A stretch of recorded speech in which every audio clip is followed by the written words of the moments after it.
It's one of my favorite chapters because this is where most people get in legal trouble. Right? So chapter four is about agency relationships. It's about single agency, transaction broker, doing your right disclosures, and when you need to use a disclosure and when you don't need to use a disclosure. It's heavily tested on the state exam. This is heavily tested. It's got a lot of questions. Let me just look at here. I think it says 4 here. You're probably going to see more than 4 questions.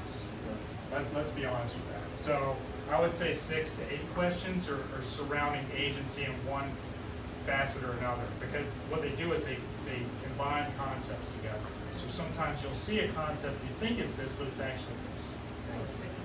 Is this a harder chapter? It's hard. I can tell you, people who have been in the business 20 years don't understand this. So it's easy, but it's easy to confuse as well.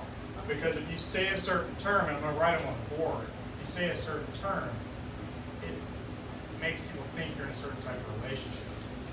So if you say somebody's a fiduciary, if you say somebody's a client, if you say somebody's a customer, these things mean different things. So if you call somebody your client, you're opening yourself for liability lawsuits. So it just depends on how you present yourself to somebody. And it needs to align with the company that you work with, because each company is different. We're going to talk a lot about Berkshire Hathaway today, because Berkshire Hathaway is one of the agencies that actually does single agency in the state of Florida. So they're one of the few that does single agency. And we'll talk about advantages and disadvantages. So without further ado, we're going to go over chapter 4. This is one of my favorites again. So the law of agency talks about, and I'm going to read the slides and I'm going to go through each one of the lines. I think it's going to be a little bit easier for you guys to understand. So when people delegate authority to somebody else, that's an agent, right? It's just like when you're a free agent, right? You have a manager in baseball, for example, right? Or football or whatever. Same type of thing. You're hiring somebody to talk for you, right? That's my agent. Talk to my agent. When you're in the music industry, talk to my agent, right? Same thing in real estate. Talk to my agent. They're working for me. They're the professional. They know what's going on. Right? So we have 3 types of law. We have the common law. That's kind of your unwritten law. That's like ethics, in a sense. Do the right thing every day. Whether it's a written law or not, do the right thing every day, right? Then you have your statutory law. That's your written law, right? That's where they passed it through Senate or wherever they need to pass it through, and they're making it a law. So speeding, for example, money laundering, those are statutory laws, right? You can't do that stuff. And then administrative law is going to be what our governing laws are as a real estate agent, right? Administrative law is where you get the fines for not having the right signage, right? Not disclosing the right agency relationship, stuff like that. So that's what agency is. So that's where the term real estate agent comes from. I'm an agent to sell your real estate. And so here's some of the terms. And I'm going to write a couple things on the board because eventually we're going to have a chart. So we're going to have 3 different types of agency. We're going to have a single agency. And I'm just going to write agency up here. We're going to have transaction broker.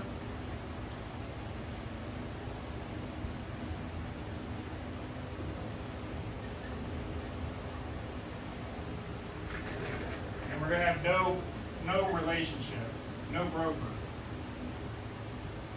And I put this behind the TV because it really doesn't, this one's not that big of a deal, right? So you're not going to have to see too much on that. So this is, our first term here is principal. So principal is somebody that delegates authority to other, people talk about school principals, right?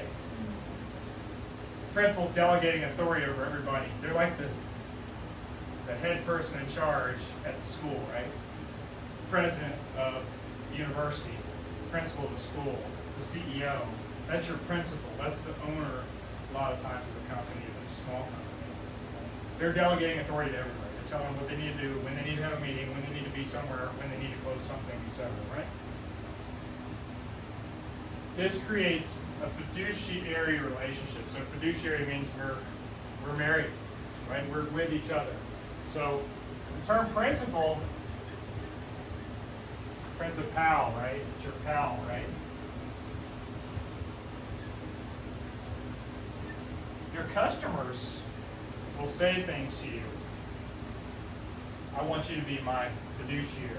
We have a fiduciary relationship, right? I'm your client.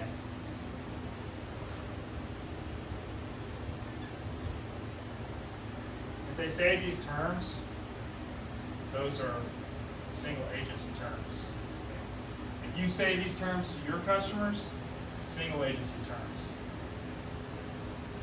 Agency relationship creates a fiduciary relationship. So, and then we're going to talk about this, arm's length transaction, right? Opposite of arm's length transaction. So what's the opposite of arm's length transaction? I'm married to you, right? I'm your person. I'm your person. Whatever I say, you say. If I say jump, you say jump. If I say jump again, you say how high, right? Right? So what does caveat emptor mean? Does anybody know what caveat emptor means? It's Latin. I know you've heard it before. Let the buyer beware. Yeah. So here's the thing. It could be let the buyer beware. It could be let the seller beware, right? If I speak for you, I can cost you money as a single agent. So you have to be careful. And you have to stick with it because I'm your single agent. If you get sued, I get sued. We work together. We're married, right? Two types of agents in general billings. Now we're going to talk about this is a little different than the agency relationship we're talking about. So we have general agents and we have special agents. So when you list a house or when you sell a house, it's easier because the listing agreement listing. And I'll show you on listing agreement later. You are all general agents, whether you're a broker associate or a sales associate, you're a general agent. You're a general agent for your broker. You work for your broker, right? You work for your customer, but you work for your broker. So you're a general agent for your broker. You're a general agent for your customer. So what's a special agent? Special agent is the relationship between brokerage and the customer, or brokerage and the client, depending on if you're single agency or transaction. This went away already. I guess I'm talking too long on this slide. Would the broker be the principal? So the broker, in my case, is a principal, right? Because I'm a principal for my company, but we're not, principal and broker do not, they're not interchangeable terms, right?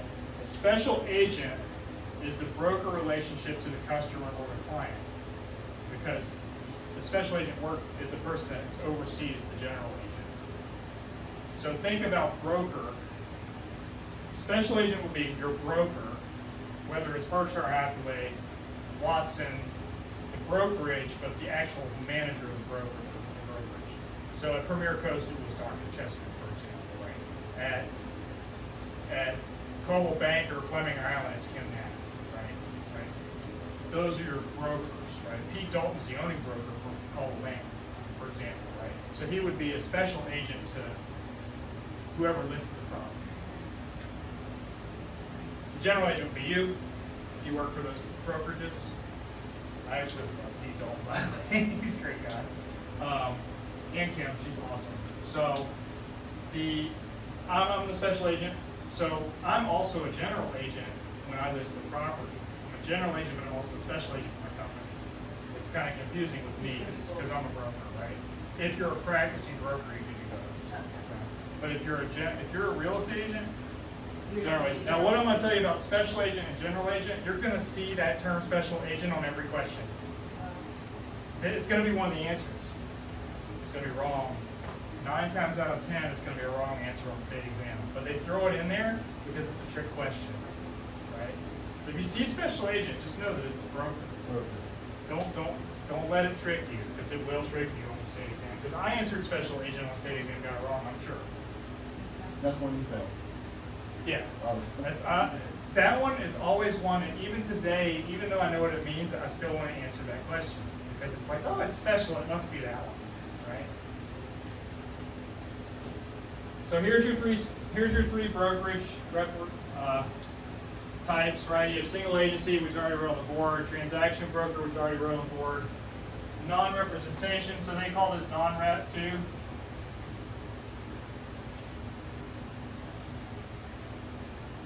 Non-rep means non-rep, that's what it means, but we still have duties as agents to do that. Single agencies, transaction broker, we'll get into a little bit further in the next couple slides.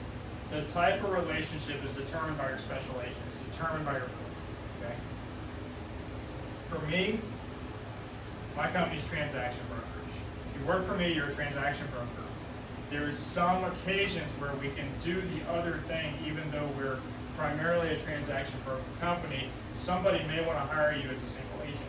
If you're working with a builder, there's no need to be an agent for the builder on transaction side. You can be a single agent, represent your buyer. When you say represent,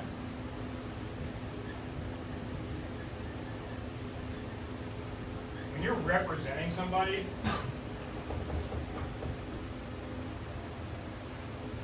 you're a single agent. When you say that term represent, you're a single agent. I'm representing my buyer. First of all, it's not your buyer. They hired you, right? That term, my buyer, my seller, that's not some way we should talk in this business. Nobody owns a buyer. Nobody owns a seller. So if you're representing somebody and you're married to somebody and you're fiduciary and they're your client, single agency.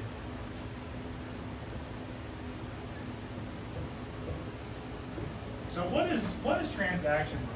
Transaction broker is often confused with the term dual agency, because dual agency is, and we're going to talk about we're going to talk about what a single agent actually does and what they have to do. They have 4 characteristics that are different than being a transaction broker or a non-rep agent. And we'll talk about dual agency for a little bit, because you're not going to see it on test. You might see it as an answer, but you're not going to see it on test other than it being an answer. Dual agency is illegal in the state of Florida. And people are going to say, well, what's the difference between transaction broker and dual agency? Because you're working for both sides of the deal on both of them. You can do that in Florida? You can do it in Florida, but there's a key term that you have to remember, and that's confidentiality. You can't say confidentiality. You can't be confidential to both sides. How can you say my seller's listing the house for $300,000, but they'll take $250,000? You can't then run to the buyer and say, hey, my seller's selling a house for $300,000, but they'll take $250,000.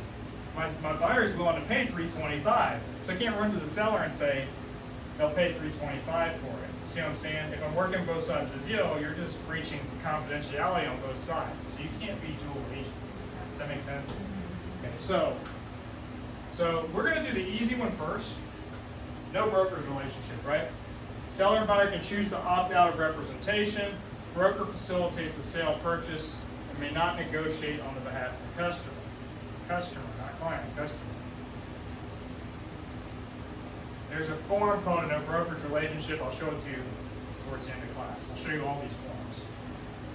If you're dealing with a for sale by owner, for example, they might not want your representation. Maybe they have a friend that's a realtor. Maybe they have a sister or brother, mom, somebody that's a realtor that is giving them guidance that they're not paying, right? You're going to have a no brokerage relationship. Right? If I'm putting something in MLS, flat fee, no brokerage relationship. I'm putting pictures in and we're doing a no brokerage relationship agreement because I don't want to be liable for that transaction. I don't want you claiming on my E&O insurance. If you're not paying me to do the job, why am I going to do the job for you? Because it's just going to open me up for legal liability. Not because I want to be mean, but because I don't want legal liability, right? So that's what no brokerage relationship is. There's going to be 3 things you have to do. And there's an acronym here. It's called ADD, A-D-D, ADD. No brokerage relationship. I don't know if you can see this. I'm going to write it over here. ADD. Okay. You're going to find that everybody has to do ADD. Everybody does.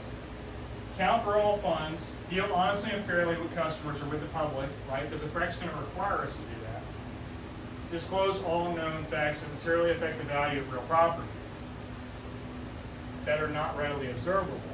So if you walk in a house and the roof is leaking and the water's dripping on the floor, you don't really have to tell somebody that the roof's leaking because they can see that the roof's leaking, right? Physically, they can see there's a hole in the roof and the roof's leaking. But maybe there's a stain up there, and there's no water, as you can see. But if you hit it with a moisture meter, it spikes, right? So, as a realtor, you should be looking at that and saying, hey, that board up there is dark, or that little spot on the ceiling is dark. There's a possibility of a leak up there. You might want to have a home inspector come in and further evaluate that, right? We don't want to ever give that opinion as being a licensed home inspector, as being an attorney, as being a CPA. We always want to lead them to the professional that can help them, right? So I'm looking up there, I see a spot on the ceiling. Hey, Mr. and Mrs. Buyer, I see a circle on the ceiling. That could have been a leak. It may be old, it may be something new. We should probably have a home inspection and take a look at that and see what's going on. That's how you would handle it, right? Disclose all known facts and material that affect value of real estate. What that means is it going to hurt the price? Right? Accounting for funds is holding binder checks, right? It's making sure wires go through, etc. We do have wire fraud notices that we give out because wire fraud is very big now. So 3 duties are required in all brokerage types. So ADD,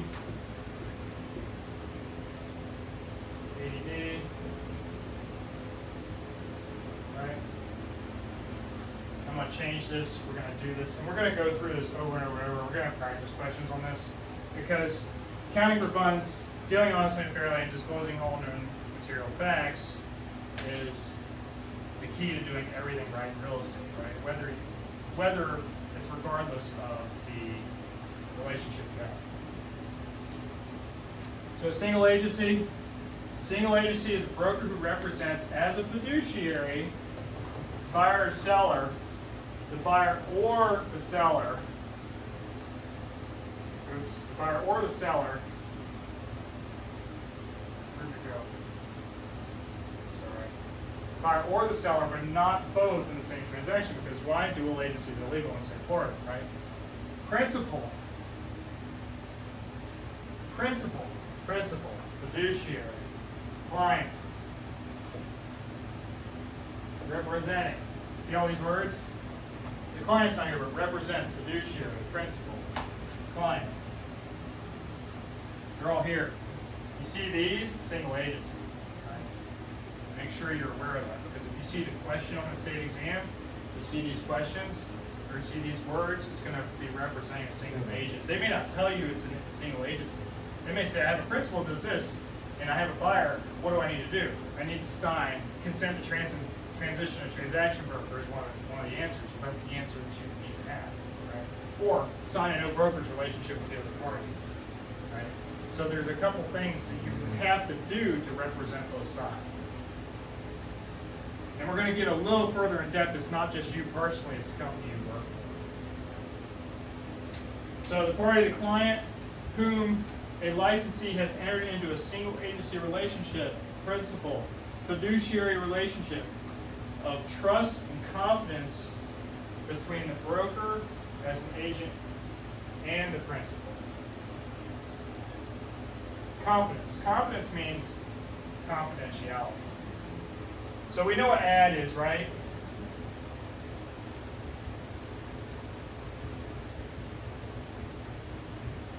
Confidentiality. We'll go a little further.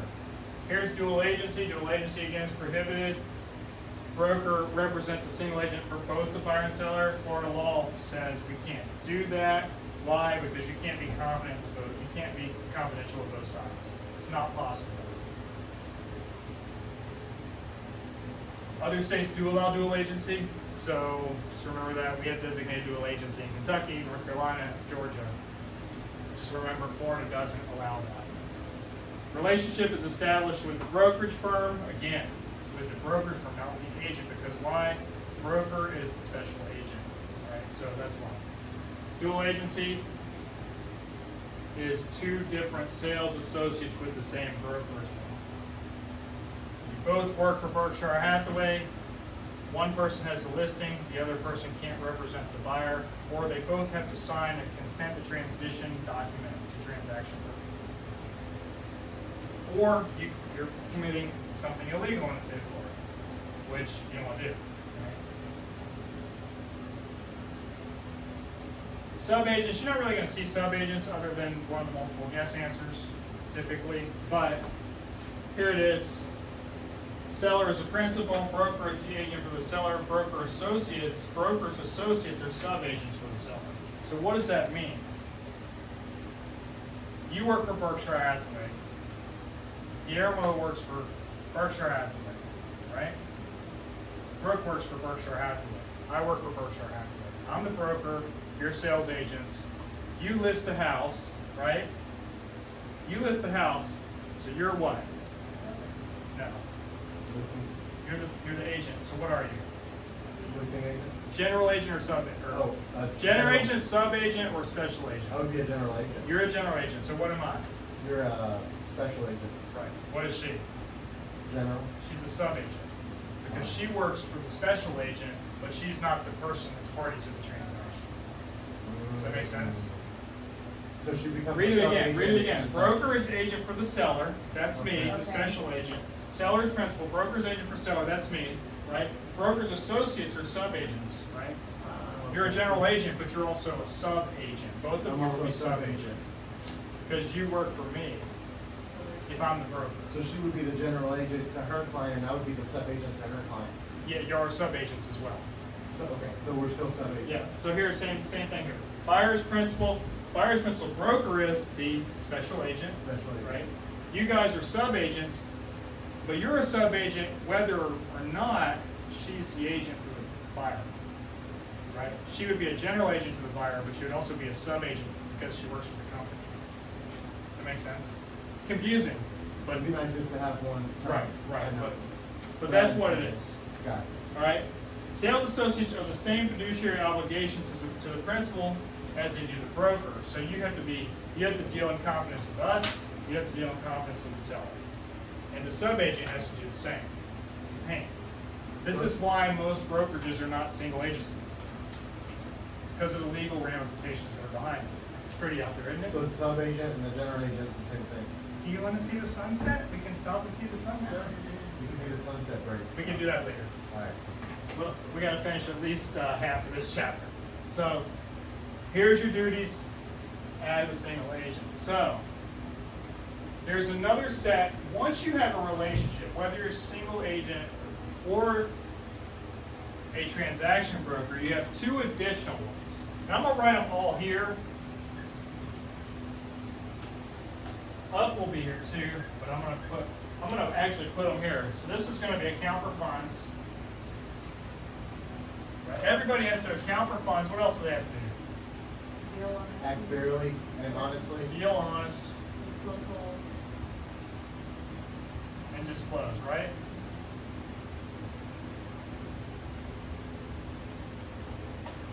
Deal honestly, disclose, and account for funds, right? Those are the three things everybody has to do, right? Check, check, check. Up is, oh, I changed it. Well, I went way crazy with this, didn't I? So up is use skill, care, and diligence. Okay? Use skill, care, and diligence. So that means you need to look into what you're doing, right?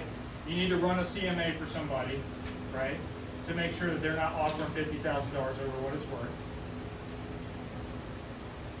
Does that make sense? You're not just walking in a property and not pointing out that the roof's leaking, right? Those are the using skill, care, and diligence, right? So use skill. Use skill. And the other one, the P, is present all offers timely.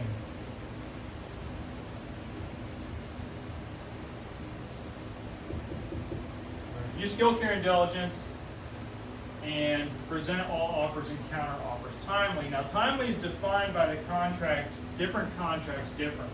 Some of them are 24 hours, some of them are 48 hours, some of them as you state in the contract. Maybe it's 3 days after binder, something like that, or 10 days after for inspections, whatever, right?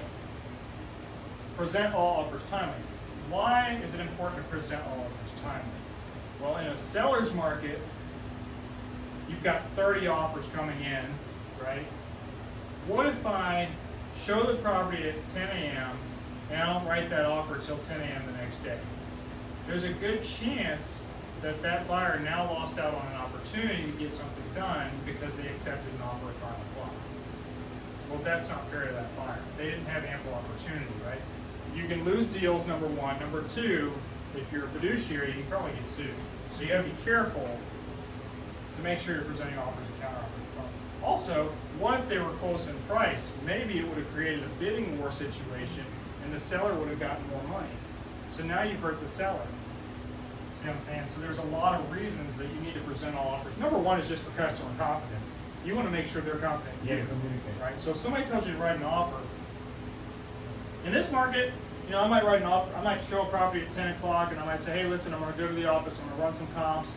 Let's get back together at 1 o'clock and write this offer and get it submitted. In the meantime, I need your bank statement for proof of funds. I need your pre-qualification. You work on that for the next 2 hours. I'll get They're doing their my job. stuff done, and then we'll write the offer and present it. And that's timely, right? Because you've now completed the task you need to do to present a full offer, right? Present an offer to the company. So what's different about single agency? Single agency has this right here as your acronym. So it's add up. And then the last one is cold. Cold, C-O-L-D. We flip full disclosure to disclosure full, okay? So it's easier to remember the acronym, because COLF doesn't mean anything, but COLF does, right? So we're gonna use skill, care, and diligence. We're gonna present all offer.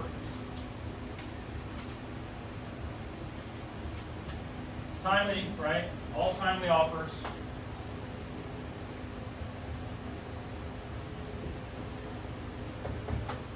And then we're gonna have these four: confidentiality, obedience, loyalty, and disclosure full.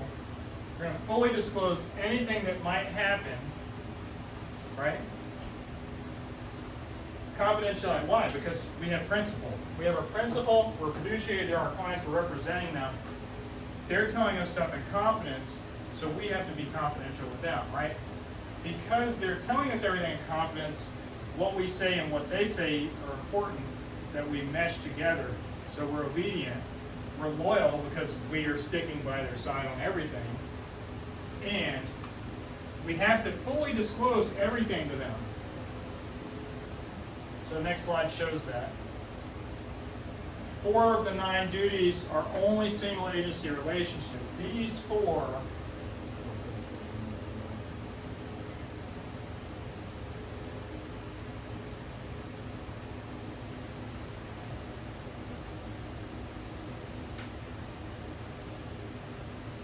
So a single agent can call clients or customers.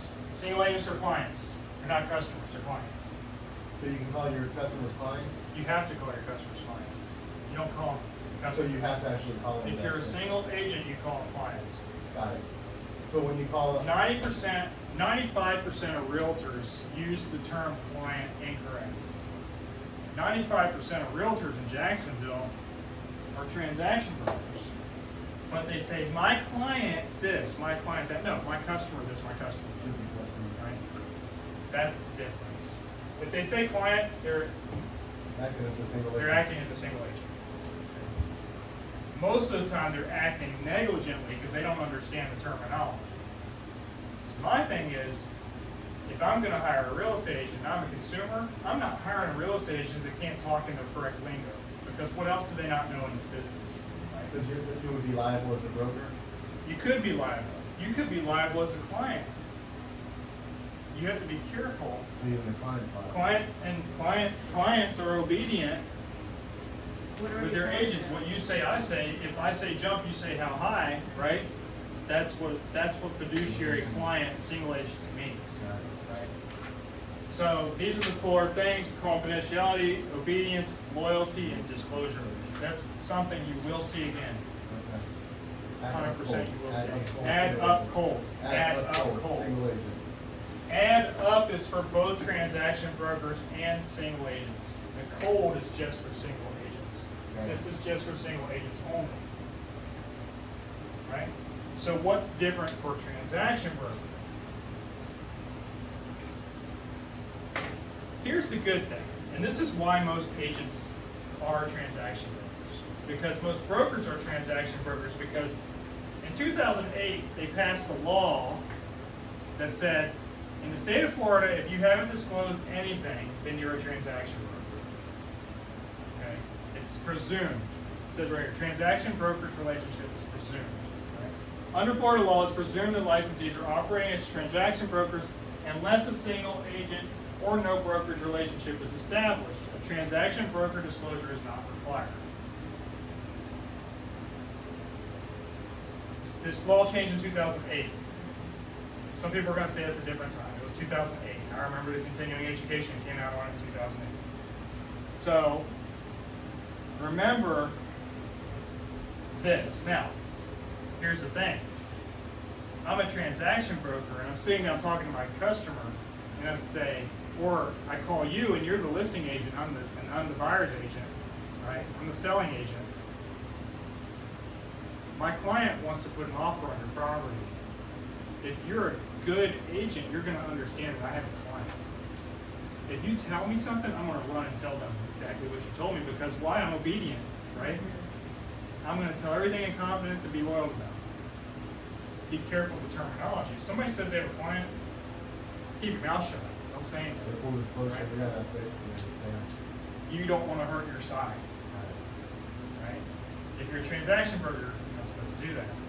So the two things that are different with transaction broker, unfortunately, there's not a special acronym for it, but it's EP. And what does EP mean? We're going to get to that in a second. So what does a transaction broker do? A transaction broker provides limited representation to the customer. You see customers up on the board, right? Buyer, seller, or both. Does not represent either the buyer or the seller as a fiduciary or a single agent. See how it's getting rid of these terms up here? Customer is not responsible for the actions of a transaction broker. So if a transaction broker says something and the customer doesn't like it, they're not responsible for it. Whereas they would be responsible if you were a single agent. What does a transaction broker represent if they don't represent a buyer, a seller, or both? It's in the name. What do they represent? They represent the transaction. We want to get the transaction done the best way possible for the benefit of both parties, right? Or all parties involved. Does that make sense? So real estate agents. You work for the transaction. You don't work for the transaction person. brokers. You work for the person here. You work for the transaction here, right? Because it's in the best interest of everybody to work together to get this done. We want to be good neighbors. We want to be friendly neighbors, right? This person is not your friendly neighbor. This person is your Nazi association. This person is your friendly neighbor that's bringing over blueberry muffins when you move in. Right? Unless you don't like blueberries, they bring banana muffins. Unless you don't like nuts, then you got to get something else, right? But that's the truth of the matter, right? So here's your transaction broker duties. So here's your ad, right? Here's your up, right? Everybody has those. The two other ones are exercise limited confidentiality. So exercise limited confidence, right? Limited confidentiality, and I'll explain what that is in a second. And then perform any additional duties agreed upon, right? And I'll give you an example of that too. They don't have to be additional responsibilities at the time of contract.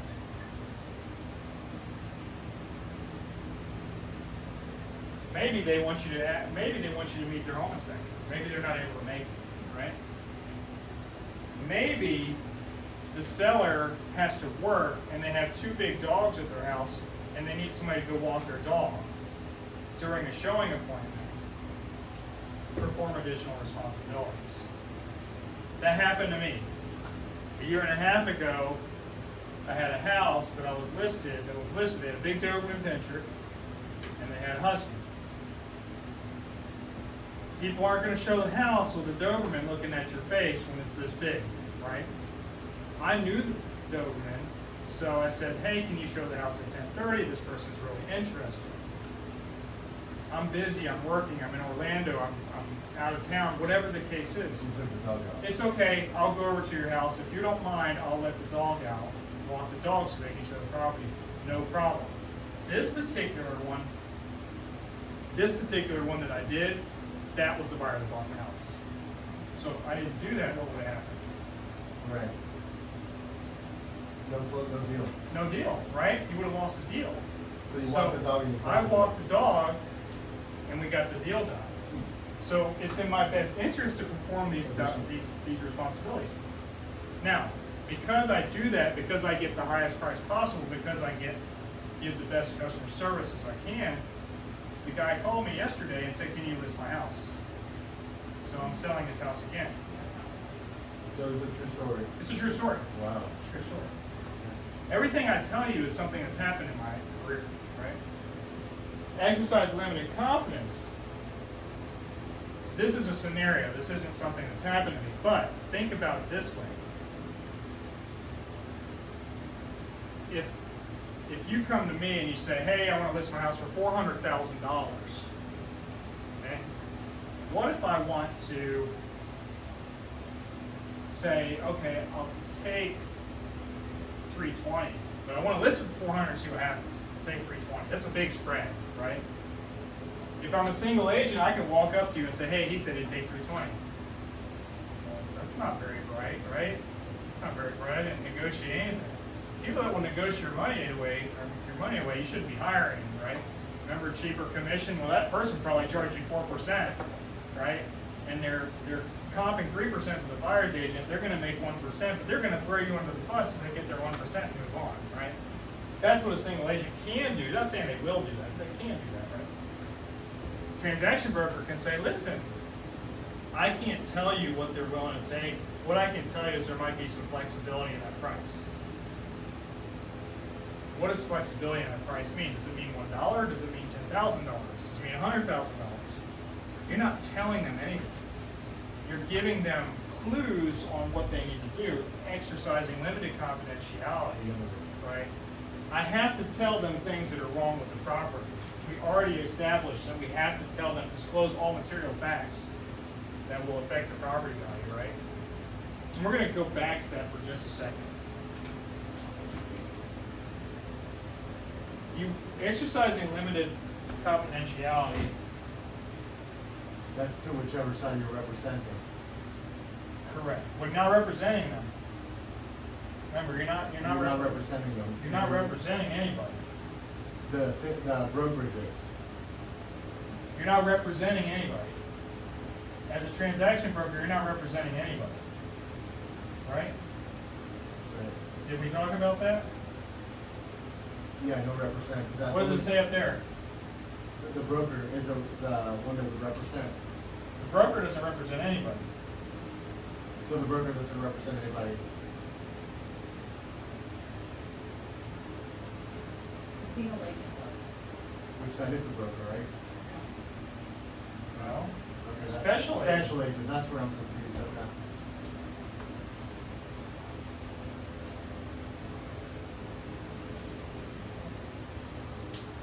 You keep saying represent, and I'm talking about transaction brokers. So what do I keep saying? So what do I keep saying? I keep saying no. I keep saying no because it's no. The answer is no. That's why it's The confusing. answer is no. A single agent represents, right? We're not representing anything. We're working with the transaction. Representation kind of falls in line with single agency. I don't represent anybody. I work for the transaction. I mean, I guess I represent the transaction, right? I work for the transaction. But we don't represent anybody. It's a transaction. You only represent somebody when you work for Berkshire Hathaway. If you work for All Options Real Estate. Okay, those companies are single agency companies, right? These companies are not. So there's. I used to work for All Options. I used to work for Berkshire Hathaway, so they're both single agency companies. Got it. The other companies that I work for, Caldwell, GMAC Real Estate, Century 21, Magnolia Properties, myself, we're all transaction brokers. Got it. Right? So here's the two duties we talked about: exercise limited confidentiality. Unless it's waived in writing, unless they say, "Hey, listen, it's okay, just tell them I'll take whatever, because I'm getting divorced, I need to move this house quick. Tell them I'll take whatever. This is what I'll take. So the way it would get waived in this case in writing is the seller writing an offer to the buyer. What's your bottom line, seller? I'll take, I know it's listed at 400, I'll take 325, write an offer to the buyer and tell them I'll take 325. It's in writing. I've now told them that it was okay to tell them the price. Does that make sense? We talked about performing additional duties, and this is only transaction brokers. So, and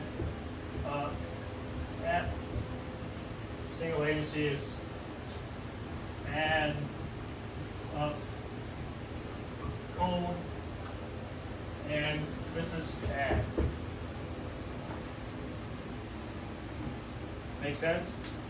No, let's waive in writing, I know you talked about it, that's basically If I'm telling them through some type of documentation that it's okay. Now, I'm going to take a break here, but before we talk about, I said we were going to talk about disclosing facts, right? So there's a couple things. People are going to say you have to tell people if the house is haunted. People are going to say you have to tell somebody if somebody died in the house. People are going to tell you you have to tell somebody if there's HIV or AIDS in the house. No, not in the state of Florida. In the state of Florida, you don't tell anybody anything. You do not disclose it. Here's why. If you work for the seller and you disclose that somebody died, now I just listed how somebody died. Okay. I listed I had somebody die in a transaction 3 months ago. During a transaction. Okay. I had somebody else, we found the girl passed away in her house. Okay. We listed the house. Okay. She was lying there on the floor dead.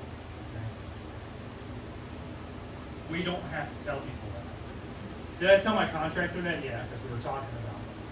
But it's more of a respect thing. Let's tell them somebody passed away so they don't tear up the house. You know.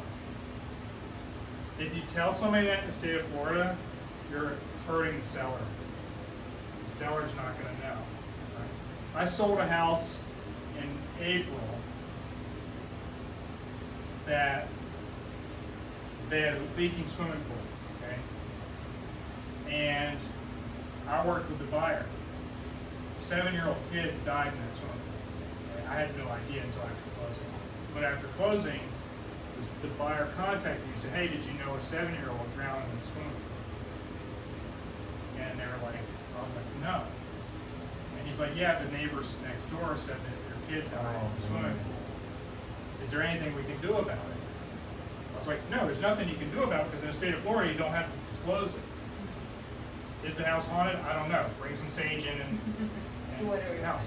I don't think it is, but some people are affected by it. We can't tell people that because it's going to affect us materially.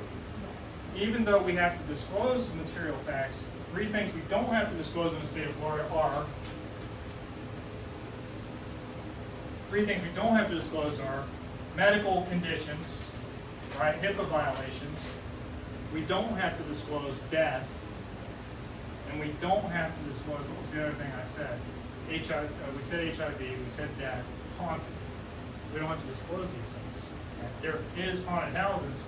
If you believe in that, there is haunted houses that are on the internet. so these are things that do not have to be disclosed. They do not, they are not disclosed. Do not disclose these Are things. that part of the test though? They will ask about HIV sometimes. Yeah. I've seen it on the exam. Let's stop here, take a break. Part 1 of chapter 4. It takes a long time to go through this one, but it's important that you understand these relationships. Before we take our break, is there any questions or clarification that we need on agency disclosures?